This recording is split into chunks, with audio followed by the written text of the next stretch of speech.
जय श्रीमन नारायण। आप सभी को प्रणाम, नमस्ते।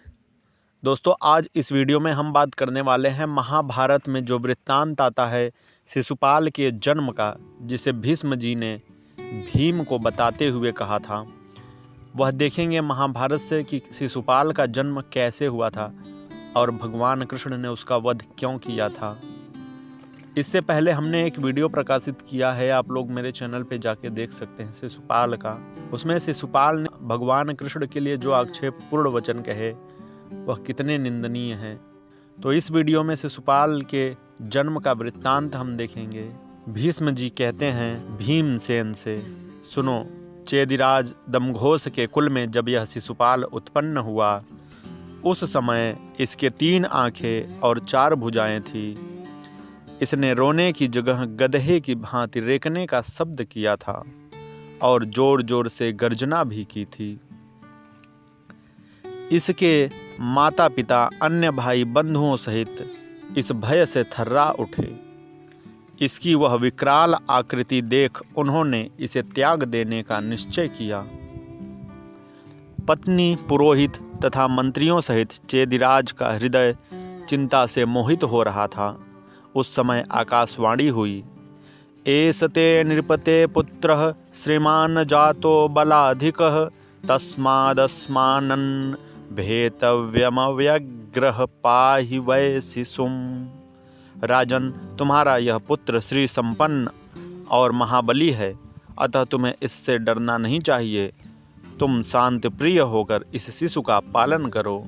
नरेश्वर, अभी इसकी मृत्यु नहीं आई है और न काल उपस्थित हुआ है जो इसकी मृत्यु का कारण है, तथा जो शस्त्र द्वारा इसका वध करेगा वह अन्यत्र उत्पन्न हो चुका है। यह आकाशवाणी सुनकर उस अंतर्हित भूत को लक्ष्य करके पुत्र स्नेह से संतप्त हुई इसकी माता बोली कि मेरे इस पुत्र के विषय में जिन्होंने यह बात कही है उन्हें मैं हाथ जोड़कर प्रणाम करती हूँ, चाहे वे कोई देवता हों अथवा और कोई प्राणी।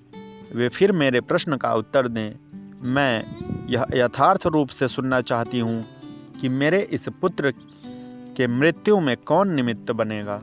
तब पुनः उस अदृश्य भूत ने उत्तर दिया कि जिसके द्वारा गोद में लिए जाने पर 5 सिर वाले 2 सर्पों की भांति इसकी 5 उंगलियों से युक्त 2 अधिक भुजाएं पृथ्वी पर गिर जाएंगी और जिसे देखकर बालक का ललाटवर्ती तीसरा नेत्र भी ललाट में लीन हो जाएगा, वही इसकी मृत्यु में निमित्त कारण बनेगा। 4 बाह और 3 आंख वाले बालक के जन्म का समाचार सुनकर भूमंडल के सभी नरेश उसे देखने के लिए आए। चेदिराज ने अपने घर पधारे हुए उन सभी नरेशों का यथा योग्य सत्कार करके अपने पुत्र को हर एक की गोद में रखा। एवं राजसहस्राणां पृथक्त्वेन यथा क्रमम् शिशुरंक समारूढ़ो न तत्प्राप निदर्शनम। इस प्रकार वह शिशु क्रमशः सहस्रों राजाओं की गोद में अलग अलग रखा गया, परंतु मृत्यु सूचक लक्षण कहीं प्राप्त न हुआ। द्वारका में यही समाचार सुनकर महाबली बलराम और श्री कृष्ण दोनों यदुवंशी वीर अपनी बुआ से मिलने के लिए उस समय चेदिराज की राजधानी में गए। वहां बलराम और श्री कृष्ण ने छोटे बड़े क्रम से सबको यथा योग्य प्रणाम किया एवं राजा दमघोष और अपनी बुआ श्रुतस्रवा से कुशल और आरोग्य विषयक प्रश्न किए। तब दोनों भाई एक उत्तम आसन पर विराजमान हुए। महादेवी श्रुतस्रवा ने बड़े प्रेम से उन दोनों वीरों का सत्कार किया और स्वयं ही अपने पुत्र को श्री कृष्ण की गोद में डाल दिया। भगवान कृष्ण की गोद में रखते ही बालक की वे दोनों बाहें गिर गई और ललाटवर्ती नेत्र भी वहीं विलीन हो गए। यह देखकर बालक की माता भयभीत हो मन ही मन व्यथित हो गई और श्री कृष्ण से वर मांगती हुई बोली, महाबाहु श्री कृष्ण, मैं भय से व्याकुल हो रही हूँ। मुझे इस पुत्र की जीवन रक्षा के लिए कोई वर दो, क्योंकि तुम संकट में पड़े हुए प्राणियों के सबसे बड़े सहारे हो और भयभीत मनुष्यों को अभय देने वाले हो।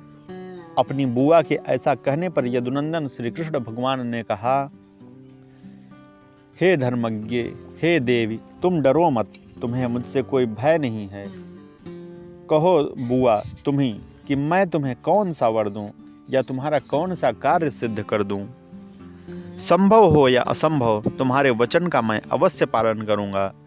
इस प्रकार आश्वासन मिलने पर श्रुतश्रवा यदुनंदन भगवान कृष्ण से बोली, शिशुपालस्य अपराधान क्षमेतास्त्वमहाबलम मत्कृते यदु शार्दुल विद्येनम मे वरम प्रभो। हे महाबली यदुकुल तिलक भगवान श्री कृष्ण, तुम मेरे लिए शिशुपाल के सब अपराध क्षमा कर देना। प्रभो, मेरा यही वांछित वर होगा। श्री कृष्ण उवाच, अपराध सतम क्षाम्यम मया हास्य पितृश्वश पुत्रस्य ते वर्धाहर्ष्य मा त्वं शोके मनः कृथा। भगवान श्री कृष्ण बोले कि बुआ, तुम्हारा पुत्र अपने दोषों के कारण मेरे द्वारा यदि वध के योग्य होगा तो भी मैं इसके 100 अपराध क्षमा करूंगा। तुम अपने मन में शोक न करो। भीष्म जी भीम को बताते हुए कहते हैं कि इस प्रकार यह मंद बुद्धि पापी राजा शिशुपाल भगवान श्री कृष्ण के दिए हुए वरदान से उन्मत्त होकर तुम्हें और मुझे युद्ध के लिए ललकार रहा है। इसमें इसका कोई दोष नहीं। भीष्म जी की इन सब बातों को सुनकर शिशुपाल फिर बड़े क्रोध में आकर एक बार कहता है कि भीष्म, तुम सदा भाट की तरह खड़े होकर जिसकी स्तुति गाया करते हो, उस कृष्ण का जो प्रभाव है वह हमारे शत्रुओं के पास ही रहे। भीष्म, यदि तुम्हारा मन सदा दूसरों की स्तुति में ही लगता है तो इस जनार्दन को छोड़कर इन राजाओं की ही स्तुति करो। ये भूमिपालों में श्रेष्ठ बाहिक बैठे हैं, इनके गुण गाओ। भीष्म, ये जो वंग और अंग दोनों देशों के राजा हैं, इंद्र के समान बल पराक्रम से संपन्न हैं तथा महान धनुष की प्रत्यंचा खींचने वाले हैं, इन वीरवर कर्ण की कीर्ति का गान करो। इस कर्ण के दोनों दिव्य कुंडल जन्म के साथ ही प्रकट हुए हैं। किसी देवता ने ही इन कुंडलों का निर्माण किया है। कुंडलों के साथ साथ इनके शरीर पर यह दिव्य कवच भी जन्म से पैदा हुआ है, जो प्रातः काल सूर्य के समान प्रकाशित हो रहा है।